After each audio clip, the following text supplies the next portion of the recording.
Forcat e Renea vunë në pranga Aldo Avdylajn, i akuzuar si organizator i vrasjes së Edmir Bregut në vitin 2021 në Durrës. Ai fshihej në një apartament të marrë me qera në zonën e Kopshtit Zoologjik në Tiranë.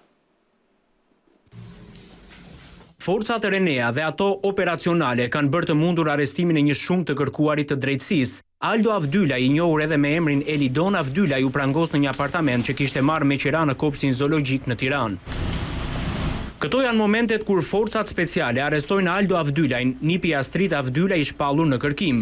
Gjatë operacionit u sekuestrua edhe një pistolet të cilën ai e mbante në një stëk. Ky është Aldo Avdylaj. Foto është shkrepur gjatë operacionit të arrestimit, ndërsa në foton tjetër ai është para pak vitesh. Gjykata e posaçme kishte vendosur ndaj tij masën e arrestit në burg pas operacionit të 2 tetorit, ku u godit grupi Aleksandër Lahos, i njohur me emrin Rumi Shijakut, dhe ai Astrit Avdylajt. Aldo Avdylaj akuzohet si organizator dhe bashkëdrejtues i grupit kriminal që ekzekutoi Edmir Bregu në vitin 2021 në Durrës. Pak javë më parë, SPAK zbardhi vrasjet dhe atentatet e këtij grupi kriminal pas bërthimit të aplikacioneve të koduara që përdornin duke arrestuar disa prej tyre dhe shpallur në kërkim drejtuesit e grupit.